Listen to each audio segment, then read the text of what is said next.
Hello, my name is Dominic Underhallhouse and welcome to another episode of Moonbreaker. In today's episode, I want to have a look at some of the maps in Moonbreaker and talk about how I think there might be ways of improving it, and by changing a couple of systems and changing a couple of ways that things work, and hopefully this would address some of the balance issues that people have got as well, and potentially look at different ways of addressing player 1, player 2 advantage. There's a whole bunch of different things I think we can do with maps, and I think it's a really interesting discussion point that hasn't happened in a large way in Moonbreaker so far. So, the first thing I want to say is, in a lot of games, things like StarCraft 2 is a prime example, the map pools develop over time. And you get old maps that then rotate out but don't become relevant anymore, new maps that come in, and different maps promote different strategies, different ideas. You've got things like destructible rocks in there that you can break those down to then open a new avenue of attack, and you can do that to make a shorter route to your opponent, or your opponent can try and spend resources doing that to create a shorter route to you, or you could just both do it and have a big brawl in the middle. And I think map design is something that StarCraft has really started to get into the swing of things. It's been quite a long time coming. It took a long time to develop, and the more time spent on it, the better the map pool gets. Now with Moonbreaker, we've not only got our first few maps so far, but also they weren't designed for objective play, and that wasn't something that was put into place whatsoever, and the whole game has changed around it. So I think it's worth having a look at what we've got and how can we maybe tweak what we've got or change things, or even just go down the route of designing new maps and new mechanics to work better in an objective-based system. So, the first thing I want to do is have a quick look at some of the maps that we've already got in here. And what I've done is I've got one scenario for each of the maps so we can have a quick look through and see what we've got. So, over here, we have got ourselves this map here. So, what I tend to find with this objective layout here, this is very much one where it makes it obvious that this wasn't designed for objective play.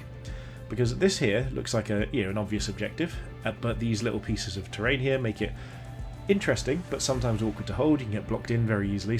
But also, it ends up being just a battle for this. These two objectives very rarely come into play, and often it's only if you've got an ambush unit, especially like an Aria down here, that can start shooting and actually get relevant lanes of fire. You're not going to often find yourself moving over here very regularly, and if you do, you're probably taking resources away from the main fight itself. And so I think that's something that, on this map here, it's great for a skirmish map. I really quite like this one. I do feel like the terrain setup is a little bit imbalanced. That's another thing that tends to happen at the moment. I think what we've got is really cool, awesome looking maps. The design's incredible, but in terms of balance, there's some of them where you just don't feel as safe in the early turns in one position compared to the other. So for instance, in this one here, if I was down here, I'd feel very safe. You can move right up to the terrain, there's no lines of sight they can hit you, which you can also do on this. But also, if your opponent advances on you, you've got more hard cover that you can move around to. So you've got that extra option there, whereas your opponent has to move through soft cover. They have to expose themselves to be able to advance on you, whereas you can just sort of move laterally and not be exposed, and they can move laterally and be exposed. So you start in a similar sort of boat, but this side definitely feels like you've got different options than this player does, and that's not always a bad thing. It doesn't have to be perfectly placed, but I do think that on this one I tend to find that if I'm a defensive player and I've got this sort of position, I just feel a lot more comfortable than I do up here. So that's something to bear in mind. That's the first of the maps I just want to have a quick look at. Next we're on the Cholek map, and the important thing about this one is this one I actually think isn't too bad. I think it is just a big fight for the middle, and that's absolutely fine. We want some of the maps to be like that. We don't want everything to be try and score points and outscore your opponent. Sometimes it needs to be just kill your opponent, and if they don't come and deal with this, you're going to win quickly anyway. So essentially this is sort of like a rush map. The one thing I do want to point out is a lot of these maps don't feel that big. So this is probably the second biggest map in terms of how it feels. Maybe the statue map is bigger, but this one feels it's got a little bit more size, but it's very quick to get to the point scoring. Your opponent has to answer super fast. So with an Extilior being able to get onto this point in 2 turns, Extilior puts out so much damage, and the fact that you basically have to contest this early means you're going to be in range of Extilior for turn 3. And that's something that, might not work out well for quite a lot of lists, and it does put that, additional pressure. A larger map means you have to take more time getting to the point, and then you can have time to build up before you have to deal with that immediate threat. So again, I love this sort of idea of a map and having one where you just brawl, but I think sometimes we need to look at maybe expanding the maps and getting things to be a little bit more careful in the early turns rather than just rush the middle. And if you don't deal with Extilior or throwaway units early on, especially if you don't have too many hardy units in your list, you're trying to build a more fragile list, you end up on the back foot. So next up we've got here, this one I actually don't mind. I don't think this is one of the worst. So we've got 2 points that one of each is nearer to each captain, and each of them has got some soft cover on it. I like the objectives that have got certain amounts of cover but are fairly equal, and this you've both got very limited protection here, and the only real difference is a couple of the angles onto this. So the only thing that really sort of matters is first player, second player advantage. I don't know if that really makes too big of a difference, but it's definitely something to note. But this one, while small, is one of the sort of ones that I feel is a little bit more fair in either direction in terms of objective-based play. You know, it's not just one player feels like they've got an advantage. Although I do think that it would be nice in these maps for future development to make it sort of make it look like there's something worth fighting over. You know, at the moment we're fighting over an old barrel, and in some of them we're fighting over piles of trash, which is obviously a design choice, and there's been a huge amount of change since these maps were first developed, and no slight to the developers whatsoever, especially the visual artists. These all look incredible. It's just there's been a change of purpose, and I think we probably need at some point to update the maps to account for that as well. And then we've got over here, so the statue map. Now this one, if I remember right, the spawn points are actually just up here and over here, so, or maybe over there, I can't quite remember, but they were one side and the other. But this one is hugely more objective focus on this side of the map than the other, because that's the way that the map's laid out, and that's absolutely fine. But this means that I don't know who goes first or second this map. I can't remember off the top of my head, but if this player gets to go first, they can much quicker control multiple objectives. They can probably deploy into this turn 1, whereas I'm not sure the other player can onto this one. And again, it's just not designed for objective play. It's a really good skirmish map. I still think I think there was one scenario where there was an objective in this top corner somewhere that was just against a wall and one person spawned near it. The ones where all the objectives are on one side and that side is nearer one player, I personally don't like that very much, because it very much shoehorns the other player into having to come and attack, rather than it being a sort of do I, don't I, what's my strategy, how do I want to play this. There were some for a while ago that had basically all the objectives on one side and one person had to be the aggressor. Lastly, we've got the Cholek excavation site. In terms of size, this is my favourite map to play on. I still have a few sort of qualms about the bridges, because I think they actually provide a lot of fun interaction. I actually quite like the way the bridges work in general. I think this centre bridge needs to be at least one section wider. The reason being is the number of times now that I've actually had, in fact there's one video on the channel, and there's probably more as well, where this section here you can just get blocked off by one big unit, so like a Beatrice, an Extilia, or something tanky, a Chuck and Co, can make it nearly impossible for some captains to contest this whatsoever. And then this section over here, so with this player and this player here, you look as though you're very close, both of you, to two different objectives. So this player's close to these two, this one's close to these two. But the way it functions is very different. This rock here makes this a huge bottleneck over and over again, because even though this circle's big, this is a small objective here, this is a small objective here. So things have to travel from here directly down this route. With here, you feel like you can go out and around a little bit because that's small, but if you go out and around here, you've got all that much more distance to go through. So I do feel like this side feels advantaged over this side, and if you are a player that wants to kill things, if you're set up shop here, the opponent has to come to you. It doesn't feel like there is another option. So again, I love the size of this map. I think it's fantastic. I think this bridge needs to be, at least the central bridge, I'm fine with the edges. The central bridge needs to be a little bit less easy to block, and maybe even just take this terrain piece and just move it slightly out in this direction. So it would make harder for the captain spawn, it would be a little bit more awkward, but it means that this is then slightly more open, and you don't just feel like every part of the map is a chokehold except for this area around here, because this doesn't feel anywhere near as constricting as this does. So that's some of my thoughts on sort of the early idea of victory points and control points. One of the other things I wanted to mention is that I've got a few ideas in terms of what we can learn from other games. So the first thing I want to look at here is a Warhammer 40k setup. So I'm based in the UK, and there's an organisation called the UKTC, and what they do is for their events, they have preset terrain setups. So in a lot of other events, especially in the States, you get the players to place their terrain and play the game around that. But personally, I really enjoy the set terrain. You can prepare in advance, you know what you're dealing with, and you can come up with a battle strategy in advance, especially considering that these are announced in advance of the event, so you've got extra information here. Now, to give you an idea of a comparison with what we've got in Moonbreaker, technically these sort of rectangles here are slightly different to what we've got, but essentially these work as hardcover down this section here. Same for this here, these as well.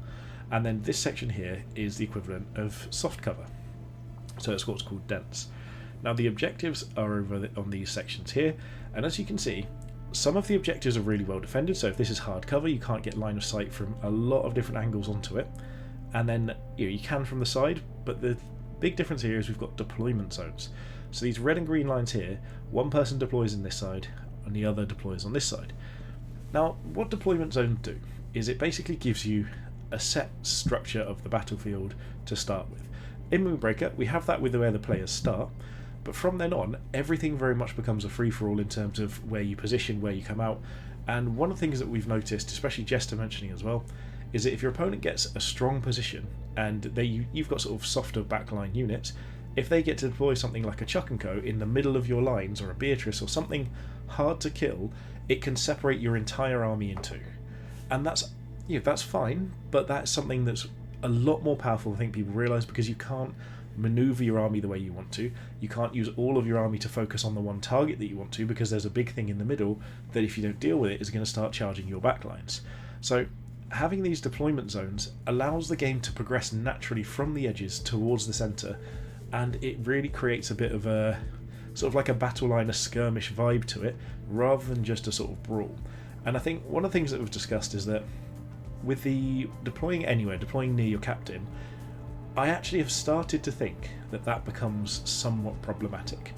Not in that I think it's not fun, I think it is, and the area's a decent size, so you do have plenty of options in there. However, if you're the aggressive player, you're the one that's on the front foot, you're pressuring your opponent, you're dealing more damage, you're ahead of them in the grand scheme of things, then at that point in time, you can keep applying that pressure instantly. There's no delay, there's no setup. It's your next unit is on the front lines immediately, and that helps the snowball effect. So one of the things that happens in Moonbreaker, and that we found a lot of the time, is that if someone gets a good position and takes out an early crew, then that advantage is compounded more and more and more, because you can do more actions, you can do more attacks for free than your opponent can, because you've taken out one of their crews. And that's always going to be the case no matter what. However, if your crew, say you're in the skirmish in the middle here, right? If you kill one of your opponent's crew, they're behind and they have, say, 2 things, one here and one here. And you've got 3 things, say, one here, one here, one here. That's fine, you're going to be one ahead. But then when you next deploy, if it's back here, it's an extra turn before it joins the fight, and it gives your opponent time to deal with what's already there without such a big disadvantage. And also, one of the things that happens in things like StarCraft is what's called the sort of defender's advantage. Being able to reinforce quicker than your opponent is a really good way of balancing out the game without actually changing the amount of resource that you get access to. So if you can deploy your defensive units, or if you're being pushed in or attacked, and you can get your reinforcements into combat quicker, that doesn't mean that your opponent hasn't still got an advantage. They absolutely have. They've got more units, they've got more resources. But the fact that it's going to take them longer to get into position actually does contribute to softening the blow of getting a unit taken out early on. And if your opponent pushes in too hard and you've got more units per turn getting into combat than they do, then you can claw that back slightly. Your opponent might be able to do what often happens in StarCraft, is go in for an attack, kill a unit, then retreat to reinforce and come back again.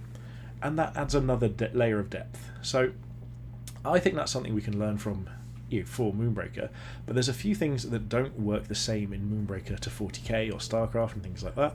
So I wanted to run over what those were and what would need to be addressed. The first is the number of units. So with a map like this, we've got 6 objectives. That's way too many for Moonbreaker. I love objectives, I love objective-based play, but you can only have 6 units on the battlefield at once, and given that you probably want to control more than your opponent to be getting an advantage, you'd have to be controlling 4. That's 2/3 of your active units at once, and your captain, I suppose, but way too many. You can't have that many objectives in Moonbreaker without it starting to feel like you're being stretched too thin. there won't be as much action. People will just sit there chipping away at one unit over and over again. Now, one of the other things you can do in Warhammer, in 40k, you can put a unit, say, just here where this mouse is, and then you can be holding that objective, which is exactly the same in Moonbreaker. The difference is, so if you put it right on the edge as far as you could go, with Moonbreaker, the line of sight is always to the centre of the base, which means that makes it even harder for an opponent to come around here and get line of sight. They'd have to almost come round the corner and go back in order to be able to shoot, rather than just be able to get like sort of sideways on. So essentially what we'd need to do is, these L-shaped terrains become a bit of an issue. If we were going to use them, I'd probably suggest more straight lines than L-shapes, and keep them slightly further away from the objective, or at an angle where it leaves it a little bit more open, just because we don't want to slow the game down to a grinding halt.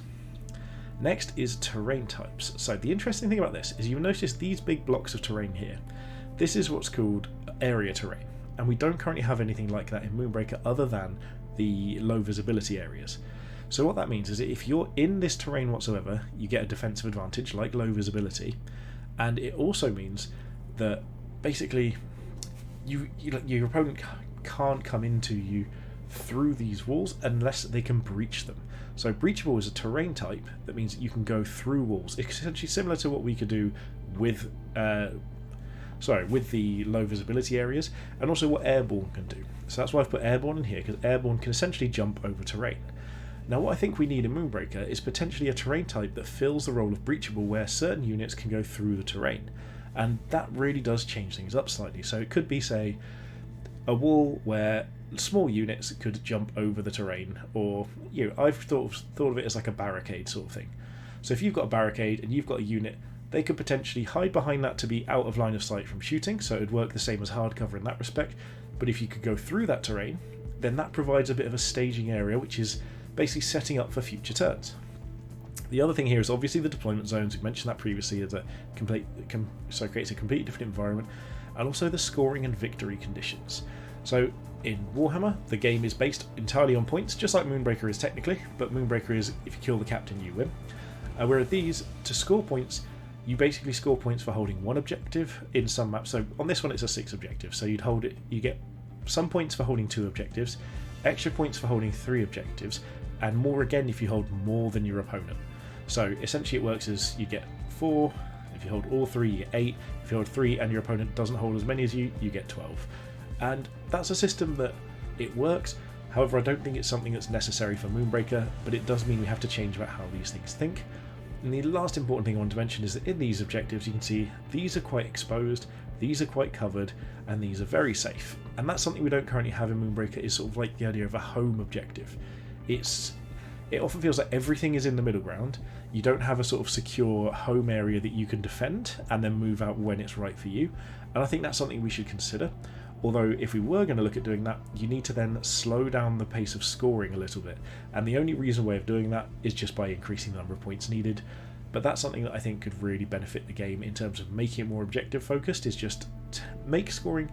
A lot of people say that scoring needs to be quicker, but you've got to bear in mind, I'm proposing that we have bigger maps to do so the scoring is going to naturally happen quicker, but we just don't want it to be that you start early on and that takes over the game.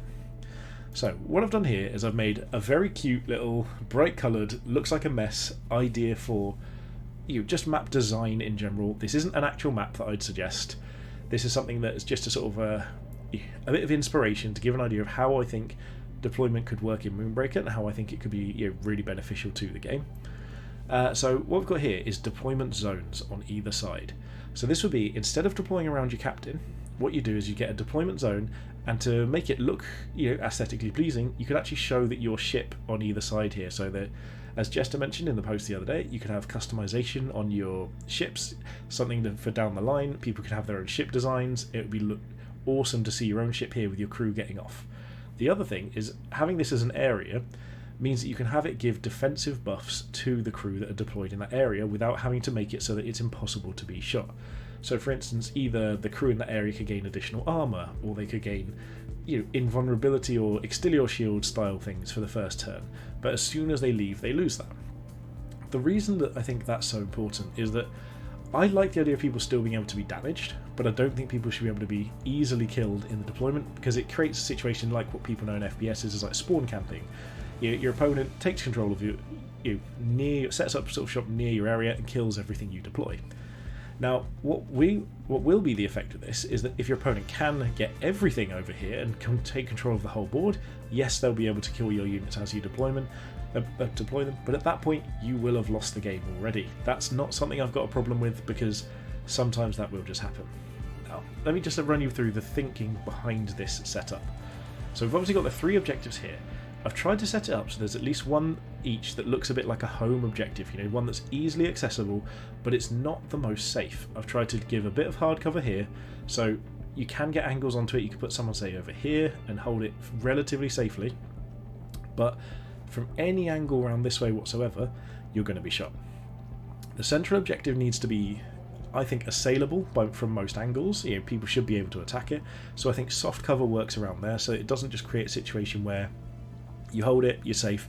If you say it was 2 range rosters, you don't want a situation where to do any damage to the ranged castle in the middle that's all set up, you have to be exactly in their firing lines. Obviously you've both got the same detriment over the soft cover, but it means that you've still got angles over there. You can go with certain line of sight units through there, you can use area attacks over it as well. And then the hard cover here is designed to basically be a little bit of what's called like a staging area, as is this, which I'll get to in a moment. So this is designed so that you can hide behind this, but when you're ready to, you can pop out and get your shots onto most of that central objective. So if your opponent stays to this side of it, they can be attacking your home terrain, but you've got an attack back. Whereas if they're just staying there, just trying to be defensive, you've got somewhere to either hide behind or pop out and attack if you choose to. And that gives you, actual positioning setups. It matters where you deploy in your deployment zone as well, and it means that you can assault that objective without just throwing everything out on the table. They have to move other units into line of sight. They stop attacking your objective to come down and shoot your other units here, so it gives a little bit of tactical viability. The last thing here is this new terrain that I mentioned before. So like I said, this would work essentially the same as hard cover, but with certain units being able to pass through the terrain, and that just gives you the ability to make melee units not completely useless. So in a map like this, like I said, I want this to be bigger. It would need more terrain, it would need the scale adjusted. Everything here looks too big to me. It would all need to be scaled down and made into a proper map, maybe some more terrain pieces and that sort of thing. But what you can do is you can have terrain like this, which allows you to move from one piece to maybe to another before assaulting the centre, because as we know, melee units in general deal more damage than ranged units, and this would allow you to sort of make it really feel like a skirmish. People from 2 ships running towards each other, trying to tactically advance, hiding behind cover, jumping out when they need to, trying to go for the assault, and it gives you that real feeling of just sort of that skirmish style space battle that we all want. I personally think this would be really an interesting addition as a terrain type to allow you to move towards objectives. I do think that for now, I think either symmetrical maps or ones that have got at least equivalent safety and are also both designed around objectives could be a really, really big improvement to Moonbreaker.